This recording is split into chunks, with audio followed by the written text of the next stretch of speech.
오늘 함께 나눌 말씀 아모스입니다. 아모스 4장 6절에서 11절입니다.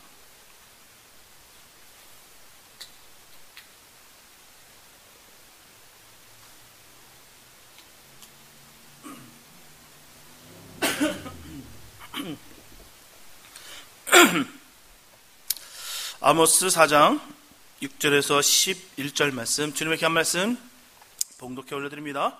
또 내가 너희 모든 성읍에서 너의 일을 한가하게 하며 너희 각처에서 양식이 떨어지게 하였으나 너희가 내게로 돌아오지 아니하느니라. 이는 여호와의 말씀이니라. 또 추수하기 석 달 전에 내가 너희에게 비를 멈추어 어떤 성읍에는 내리고 어떤 성읍에는 내리지 않게 하였더니 땅 한 부분은 비를 얻고 한 부분은 비를 얻지 못하여 말랐음에 두세 성읍 사람이 어떤 성읍으로 비틀거리며 물을 마시러 가서 만족히 마시지 못하였으나 너희가 내게로 돌아오지 아니하느니라. 이는 여호와의 말씀이니라.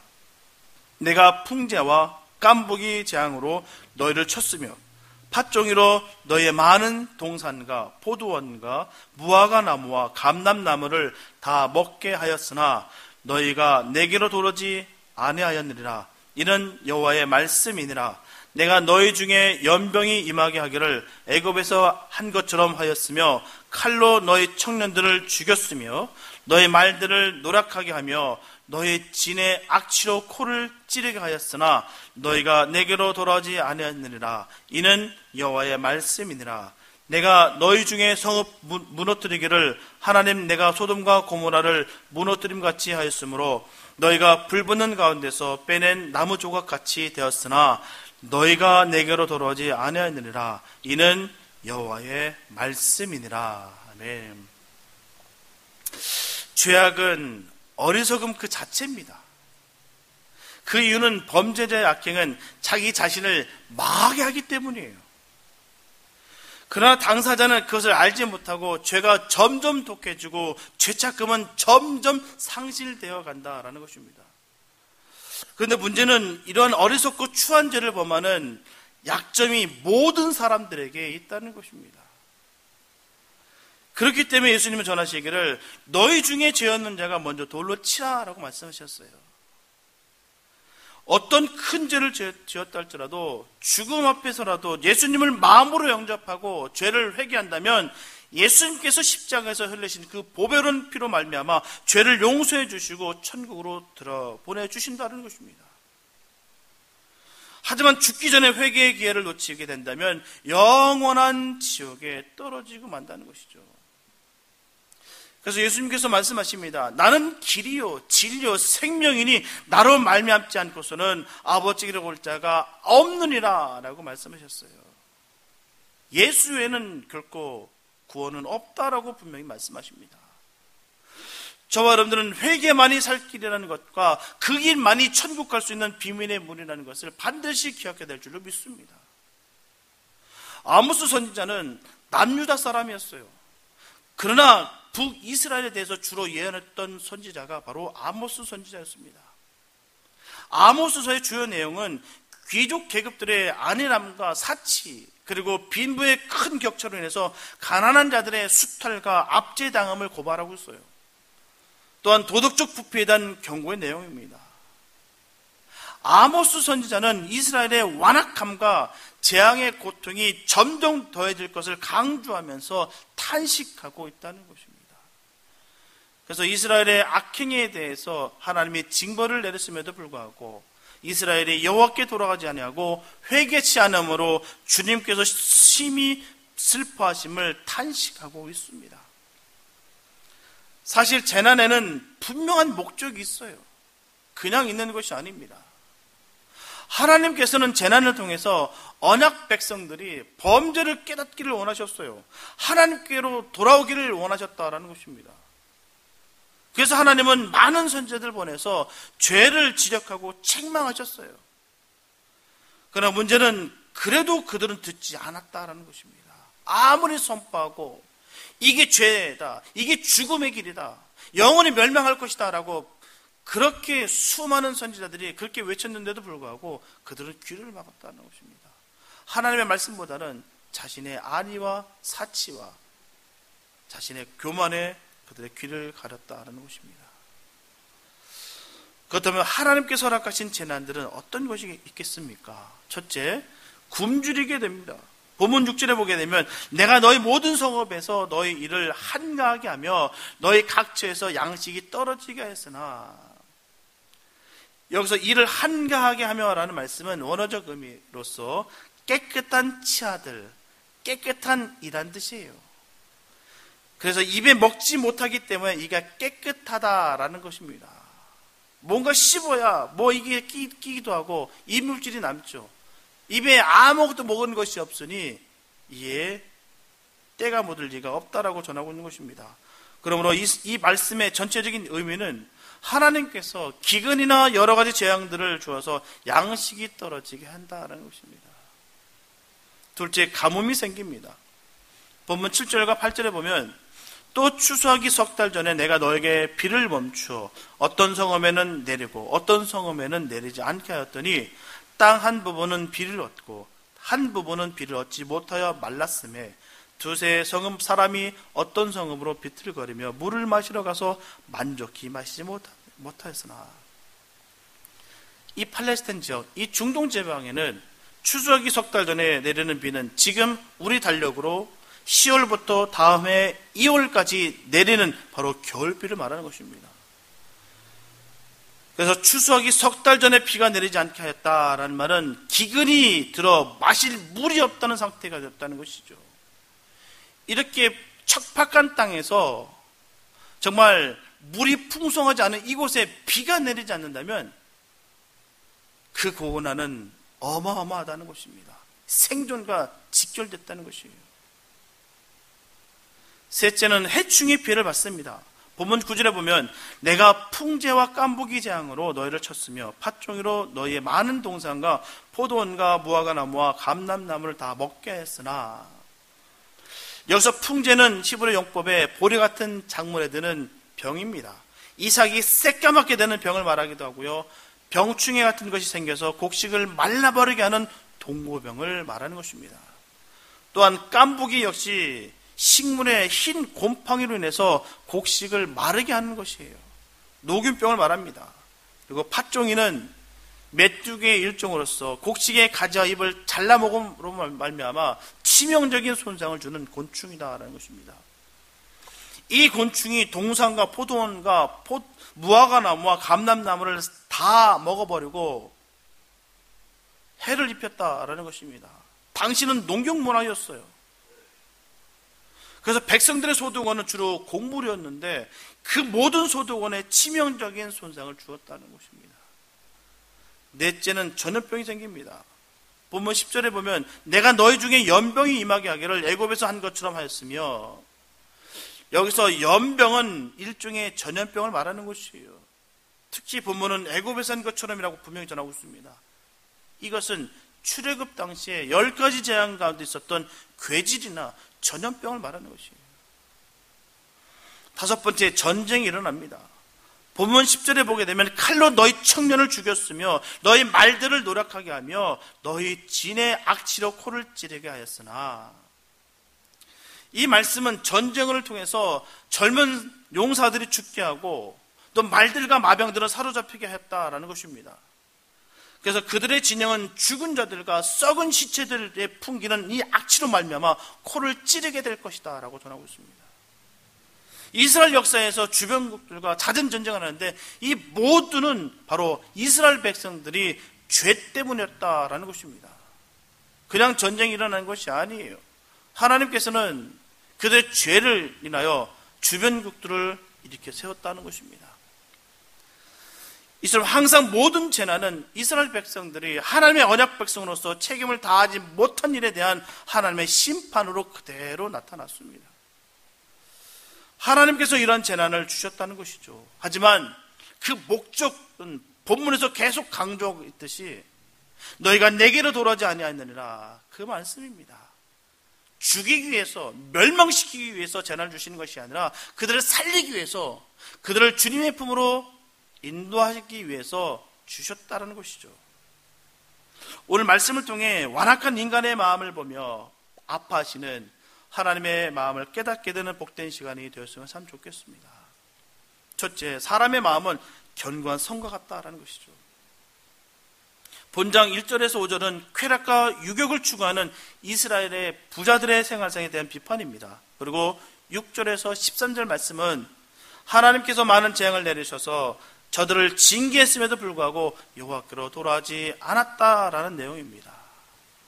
여기서 돌아오지 않았다라는 것은 회개치 않았다라는 말이에요.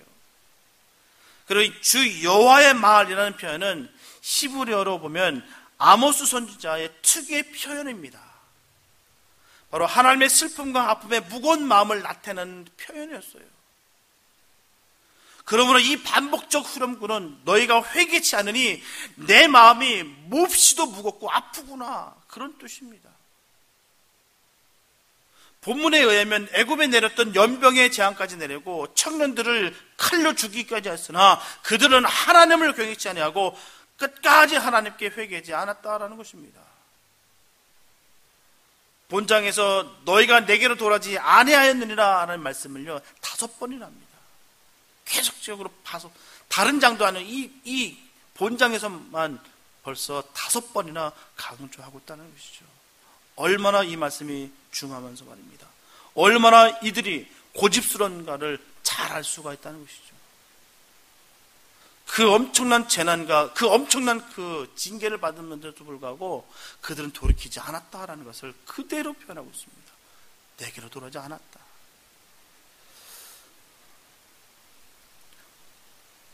자연계시를 통해서 그들의 고집과 완악함으로 죄악을 멈추지 않고요, 오히려 죄악을 더해가기만 했습니다. 하나님과의 계약을 맺은 이스라엘 백성들은 그들의 세속적 쾌락과 우상에 깊이 빠져 있었어요. 자기들만의 다른 방법이 있다라고 여겼습니다. 하나님께 돌아가는 것보다는 자신의 방법대로, 자신의 생각대로 하면은 이 모든 역경과 이 모든 것들을 이겨낼 수 있다라고 여겼다는 것이죠. 무지함에서 나온 죄악입니다. 왜 그랬겠습니까? 그들의 마음에서 이미 하나님을 버린 상태였기 때문이에요. 하나님을 버렸기 때문에 그들은 점점 우상의 곁으로 갔다라는 것입니다. 그러나 책망과 경고를 듣기 싫어하며 말씀을 거부하는 사회, 이것은 분명 과거의 이스라엘 백성들의 모습만은 아닙니다. 바로 스스로 돌이켜봐야 할 바로 우리들의 모습인 것이에요. 우리들의 모습. 하나님의 무한하신 자비와 인내, 그 선하신 의도가 우리의 악함으로 말미암아 좌절되고 있다는 것을 우리는 깨달아야 될 줄 믿습니다. 하나님 너무 선하시고 하나님 너무 좋으신데도 불구하고 우리의 완악함과 우리의 악함으로 말미암아 하나님의 그 빛이 우리에게 임하지 못하고 있다는 것이죠. 이처럼 이스라엘의 완악함이 점점 강해지고 있을 때 아모스 선지자는 열정적으로 이스라엘의 회개를 계속해서 촉구했어요. 그러나 이스라엘은 어떻습니까? 아수르의 침공으로 말미암아 멸망할 때까지 자기 악행을 결코 그들은 버리지 않았어요. 끝까지 버리지 않았습니다. 그리고 이러한 완악함과 이기심과 교만은 예수님 시대까지 이어졌다라고 할 수가 있겠습니다.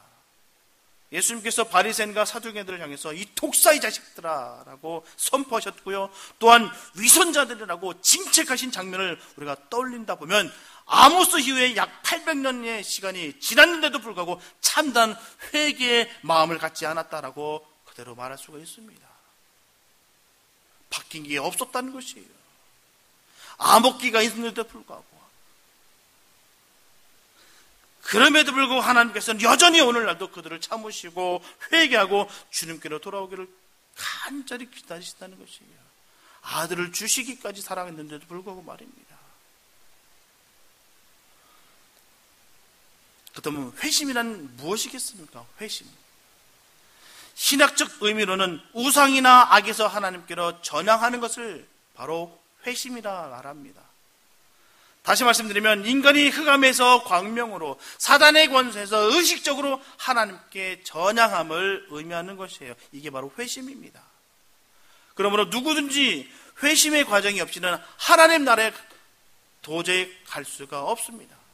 어느 누구도 회심하지 않으면 결코 주님의 나라에 갈 수 없다는 것이에요.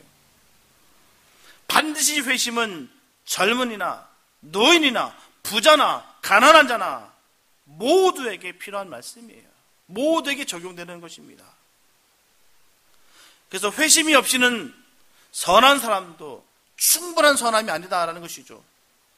도덕적으로 윤리적으로 선한 것 같으나 회심이 없으면 그도 악인입니다.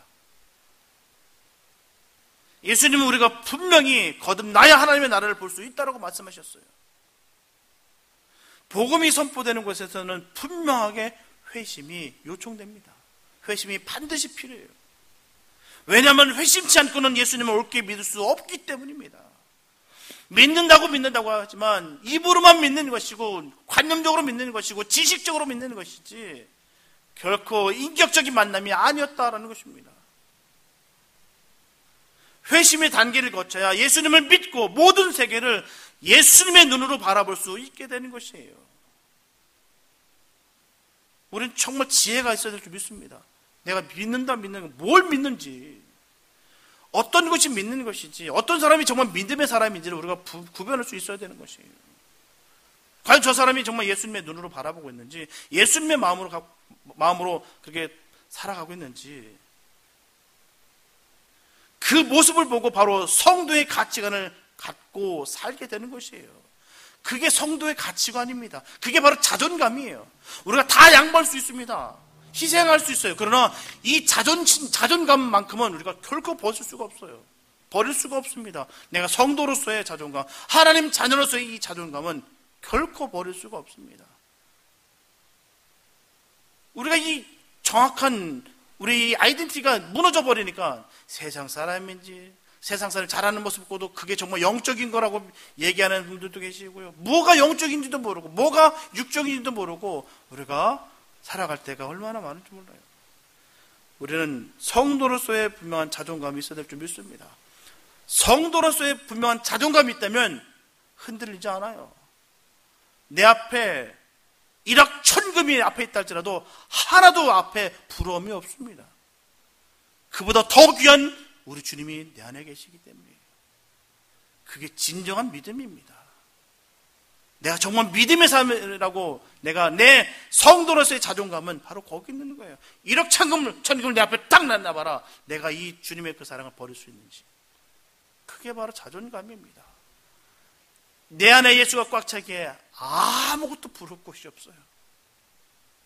자꾸 이면의 이상한 사단의 역사를 바라보면서 부러워하고 그걸 흠모하다 보니까 미혹되고 쓰러지는 것이에요. 우리는 하나님의 사람으로서 하나님의 자녀로서 늘 질문을 갖고 살아가야 되는 것이에요. 어떤 것이 사는 길인지, 어떤 것이 생명의 길인지, 어떤 것이 주님이 원하시는 길인지를 명확하게 알고 그 길을 걷는 것이 바로 자녀된 삶의 모습일 줄 믿습니다. 그렇기 때문에 회심은 참된 신앙생활로 들어가는 출발점이 되는 것이에요. 너무너무 중요합니다. 회심은 반드시 우리에게 있어야 되는 것이에요. 회심이 된 스펄전 목사님이 한 일화가 있습니다. 어느 날 스펄전 목사님은 런던에서 산보를 하고 있었어요. 근데 때마침 술에 취한 한 사람이 다가옵니다. 그리고 가로등에 기대서 스펄전 목사님께 말하기를, 목사님, 나는 당신이 회심시킨 사람입니다. 그렇게 전하고 있어요. 이에 스펄전 목사님은 전합니다. 당신은 내가 회심시킨 사람 중에 하나임이 분명합니다. 그러나 당신은 분명 주님이 회심시킨 사람 중 하나이지는 않습니다. 이 말씀이 뭡니까? 그때 감동을 받아서 눈물을 흘렸는지는 모르겠으나 정말 당신은 하나님의 사람이라 말할 수가 없습니다. 이 말이에요.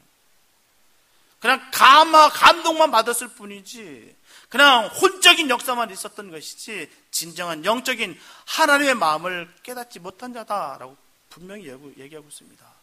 그 순간 군중심리로 그렇게 휩쓸려서 기분과 감정에 휩쓸렸었던 것이지 진정한 주님으로부터 받은 그 평안과 그 복음이 아니었다라는 것이죠. 불행하게도 삶의 변화 없이 한 번의 회심의 행위 그 자체에 만족하며 지내는 사람은 절대로 성경이 말하는 진정한 변화를 경험치 못한 사람들입니다. 많은 분들이 착각하고 있어요. 많은 것을 느꼈고 많은 것을 봤기 때문에 난 회심했다는 여깁니다. 정말 회심한 사람의 삶의 모습은 그 일회성이 아니에요. 한번 바짝 보고 즐기고 옛날 일을 계속 회상하면서 내가 옛날에 그랬지 왕년에 요새 유행어가 있더라고요. 한국에 라떼는. 저는 처음에 커피 얘기인 줄 알았어요. 라떼. 근데 그게 라떼는 내가 예전에는 이 말이에요. 라떼는 그 말은 우리랑 상관없는 말입니다. 라떼는 지금이 중요한 거예요. 지금 내가 주님 앞에 없으면 소용없는 거예요. 내가 아무리 산을 바다에 던졌다 할지라도요, 내가 지금 안 믿고 내가 지금 주님 안에 없으면 아무 소용없습니다. 그건 아무것도 아니에요. 변화야 정상입니다. 왜요? 주님이 내 안에 계시니까. 주님이 안에 있으니까 내가 변하는 건 당연한 것입니다. 우리가 영적인 바리새인들이 얼마나 많은지 몰라요. 개성이라고 얘기합니다. 아니요. 그건 개성이 아니에요. 다 다릅니다. 그러나 내가 내 자아가 팔딱팔딱 서러 있는 거는 내가 주님과 함께 십자가를 못 박은 것이 아닙니다. 그냥 영적인 교만일 뿐이에요. 너와 나는 달라. 이것만 얘기하고 있는 것이에요. 우리는 추악한 자신의 죄를 발견하면 겸손하게 될 수 있다는 것을 잊지 말게 되시기 바랍니다. 우리가 정말 회심할 때, 내가 정말 주님으로 인해서 내가 완전히 자아가 무너졌을 때 뭘 봤습니까? 시커먼 그 죄를 보지 않았습니까?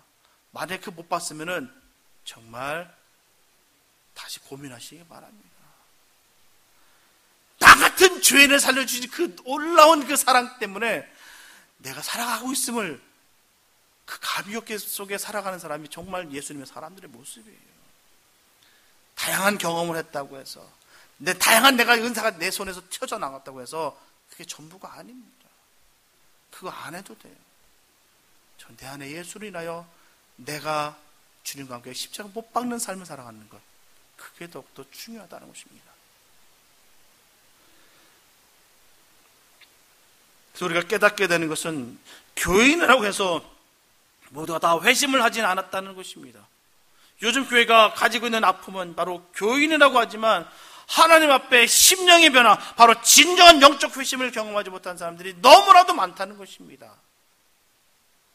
그냥 다니는 거예요. 그냥 예배 시간에 나오는 겁니다. 말씀 그냥 읽는 거예요. 이 말씀이 뭔지도 모르고 그냥 읽어요. 이 말씀이 나에게 어떻게 때려되는지도 모르고 어떻게 변화되는지 모르고 그냥 읽는 것이에요. 그냥 기도합니다. 아무런 감동도 없어요.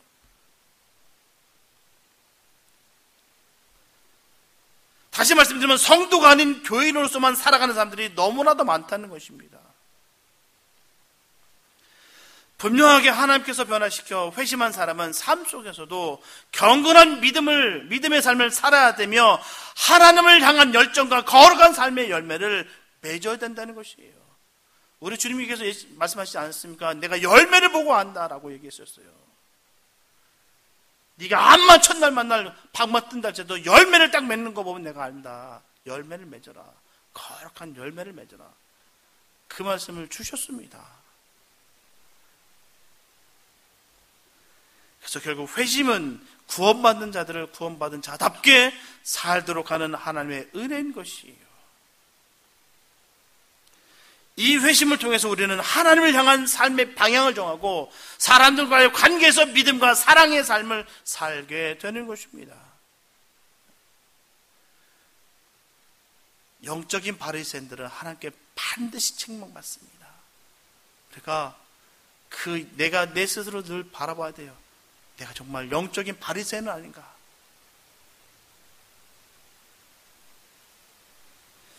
이것이 성경에서 말하는 회심의 열매는 믿음과 경건인 것입니다.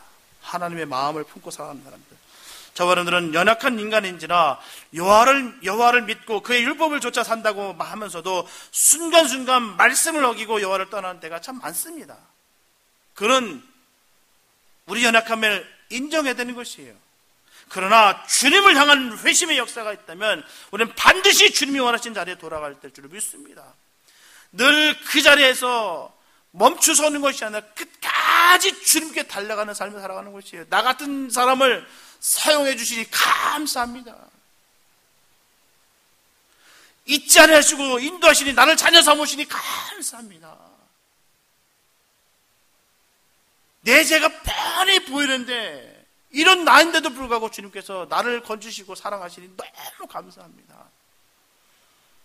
그렇게 우리가 주님의 그 길을 터벅터벅 걸어가는 거예요. 우리가 완벽한 사람이 어디 있습니까? 완벽하게 우리가 말씀을 지켜 삶을 살아가는 사람이 어느 누가 있겠습니까? 그러나 인간에게 당연히 알 수 없어라고 여기는 것과 정말 몸부림을 치면서 제 가운데서 몸부림을 치면서 주님께 달려가는 자와는 확연히 다른 것이에요. 우리 주님이 원하신 바가 거기 있다는 것입니다.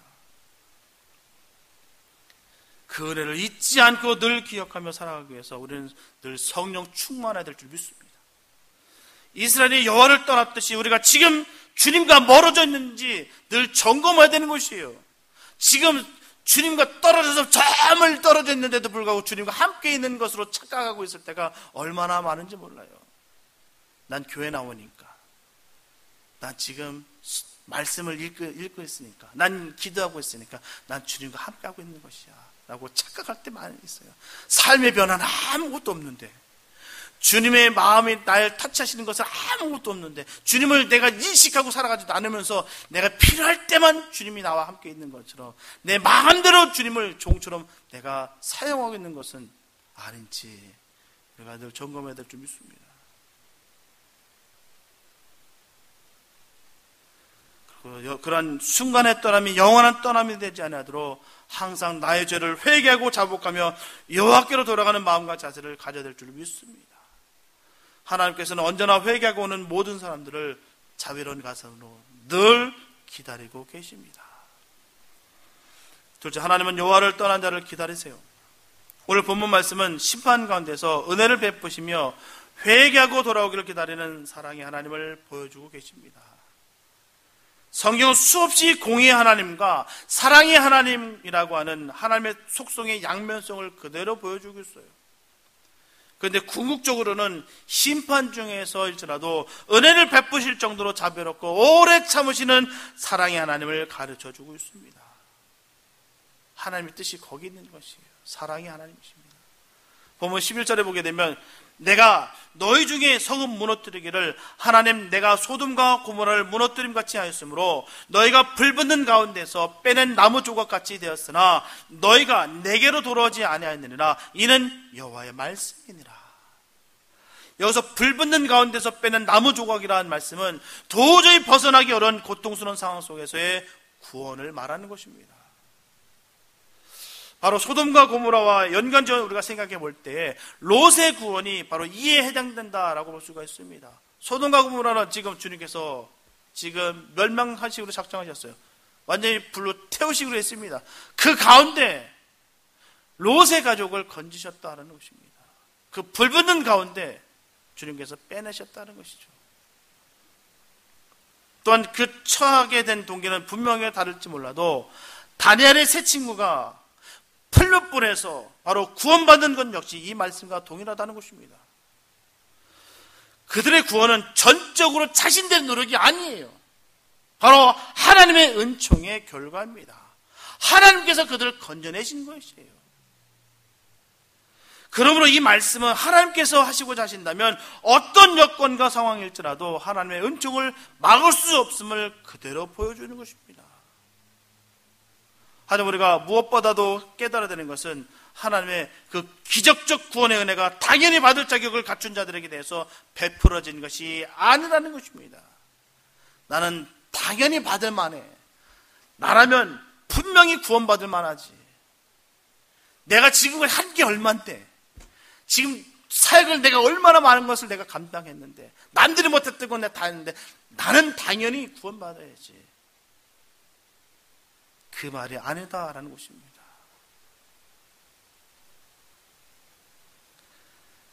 심판 중에, 정말 영원히 멸망 중에 사라질 수밖에 없는 그들을 주님께서 건져내 주셨다는 것입니다. 그거 바로 저와 여러분들이에요.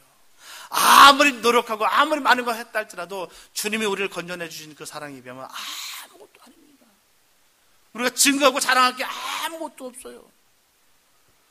늘 두려운 게 그거예요. 내가 혹시나 자랑하게 될까 봐. 내가 주님 주신 그 모든 일들을 내가 한 것처럼 내가 자랑할까 봐 전 너무너무 두렵습니다. 왜요? 제 마음속에 자꾸 그런 말이 올라오려고 그러니까 말입니다. 자랑하고 싶은 마음이 내가 그때 기도해서 한 것 같고 내가 해서 한 것 같은 그런 일들이 있어서 꼭 이걸 자랑하고 싶고 그럴 때가 얼마나 많은지 몰라요. 저는 그럴 때마다 너무너무 두려워요. 평생 저는 제 입으로 다 주님의 일을 자랑하고 싶지 않습니다. 주님의 이름만 자랑하고 싶어요. 그게 저와 여러분 됐으면 참 좋겠습니다. 주님이 우리를 건져내 주신 그 사랑에 비하면 우리가 죽음에 이르기까지 했던 모든 사역들이 아무것도 아닙니다. 일평생 내가 머리가 다 쉬고 다 빠질 정도로 내가 주님을 위해 헌신했다 할지라도 주님이 우리를 건져내 주신 그 사랑에 비하면 아무것도 아니에요. 그런데도 불구하고 우리를 하나님 나라에서 우리를 높이신다는 거예요. 저는 그 생각만 해도 너무 감사하고요. 너무 기뻐요. 아니, 나 같은 죄인을, 아니, 당연히 해야 되는 건 마땅히 할 만한 걸 했는데도 불구하고 높여주신다니 너무 감사한 거예요. 생각할 때마다 저는 너무 기분이 좋습니다. 그런데 두려운 것은 나의 입으로 내가 자랑할까봐 가장 두렵습니다. 늘 주님께서 우리가 건진바 받은 것이 당연히 마땅히 건진바 된 것이 아니라 주님께서 우리를 사랑하셔서 건짐을 받았다는 것을 늘 기억하는 우리가 됐으면 참 좋겠습니다. 그 사랑 가운데 누가 자랑할 수 있으며 그 사랑 가운데 누가 교만할 수가 있겠습니까? 이제 하나님은 궁극적으로 심판하시는 하나님이 아니십니다. 바로 마지막까지 구원의 가능성을 제거하지 않으시고 기다리신다는 것이에요. 상한 갈 때도 꺾지 않으시고 저 꺼져가는 그 등불도 끄지 않으시는 그런 하나님이 바로 우리 구주가 되시고 우리 아버지가 되신다는 사실입니다. 얼마나 감사한지요. 반드시 돌이킬 기회를 주시고 기다리시는 그 사랑의 하나님이 되십니다. 그러나 하나님은 전하시기를 너희가 내게로 돌아오지 않았느니라 라고 말씀하고 계세요.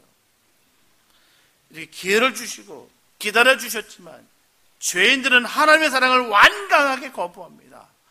누가복음 15장에 나타나는 탕자 비유에서는 특별히 하나님의 오래 참고 기다리심이 잘 묘사되고 있어요.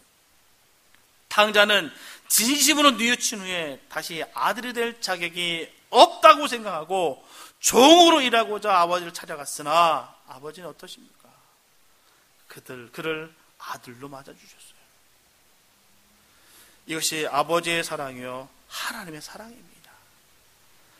우리가 극심하고 사악한 죄를 지었으므로 도무지 하나님 앞에 설 면목이 없다라고 생각이 들 때라도 하나님께서는 우리를 향해 이미 다 용서했으니 들어와 내 품에 안기라 말씀하십니다. 그러면 우리가 죄 가운데 있다 할지라도 언제라도 회개의 결단만 한다면 주님은 반드시 받아주실 것입니다. 사랑하는 여러분, 성경의 베델은 아브라함이 처음 하나님께 단을 쌓은 곳입니다. 또 야곱이 하나님을 만난 곳으로서 이스라엘의 신앙의 중심지라 할 수가 있어요. 너무나도 중요한 곳입니다. 그러나 이 아모스 시대에서의 이곳은 금송아지를 모신 우상의 제단이 되었어요. 어느 곳보다도 정결해야 될 곳이 하나님께 범죄하는 범죄의 중심지가 된 것입니다. 그래서 아모스 선지자는 그들이 베델에 가서 범죄하며 성소를 더럽힘을 질책하고 있는 것이에요. 오늘도 마찬가지예요. 아모스 시대와 마찬가지입니다. 하나님은 그의 성소를 더럽힌 자를 심판하실 것입니다. 저와 여러분들은 코로나19로 인해서 많은 고난과 고통 중에 우리가 살아가고 있어요. 지금 처하고 있는 상황들이 결코 세상에 저로 생겨졌다라는 생각을 버리시고 우리의 안일함과 교만함과 정욕으로 생기게 된 것이다 라고 생각하겠으면 참 좋겠습니다. 그래서 예수님의 사람들인 저와 여러분들은 코로나로 인해서 아파하는 사람들을 돌아보며 간절히 기도해야 되는 것입니다. 주님께로 돌아와야 되는 것이에요. 우리가 코로나19로 깨닫는 것은 전염병 앞에 공평하게 나타났다는 것입니다. 세상 사람이든 하나님의 사람이든 동일하게 감염된 사실이에요. 안 그렇습니까? 예수 그토록 잘 믿는 가족인데도 불구하고 온 가족이 코로나로 말미암아 목숨을 빼앗긴 일들이 얼마나 많은지 몰라요. 우리 죄 때 우리가 잘못 없다면은 우리는 이 코로나로 인해서 상함이 없어야 되는 거 아니겠습니까? 네, 이 모든 것들이 다 우리의 안일함과 교만함과 우리의 잘못된 죄악 때문이었다라는 것입니다.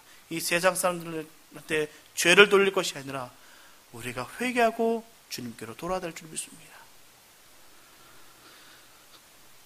지금까지 교만하고 자만한 것들이 병 앞에 아무것도 아닌 것이 되었다는 것이에요. 안 그렇습니까? 우리들의 모습을 보세요. 여기 계신 분들뿐만 아니라 모든 보세요. 우리 모습을 좀 보시라고요. 마스크 쓰고 있어야 되고 장갑 끼고 있어야 되고요. 어디 가면은 몸을 가서 다 씻어야 되고요. 만지면 내가 정말 병 걸릴까 아닌가 싶어서 옛날에는 하나님 날 살리시고 이 땅을 내게 주시고 그렇게 했던 분들이 지금 다 마스크 쓰고 장갑 끼고 이런 모습 속에 있다라는 것이죠. 지금까지 교만하고 자만한 것들이 병 앞에 아무것도 아닌 것이 되었다. 이처럼 인간의 무지함과 미약함을 알게 되었다는 것입니다. 과학도 학문도 물질도 속줄 없이 무너졌어요. 그래서 성도는 재난에 대해 저주라는 고정관념을 버리시고 어떤 경우에 재난이든지 하나님의 뜻이 있다는 것을 깨닫는 지혜가 있게 될 줄 믿습니다. 하나님께서 우리를 돌아오라 말씀하고 계세요. 지금까지 교만했던 것들, 지금까지 니들이 건방졌던 것들, 까불었던 것들 다 내려놓고 나에게로 돌아와라. 주님이 그 말씀하고 계십니다.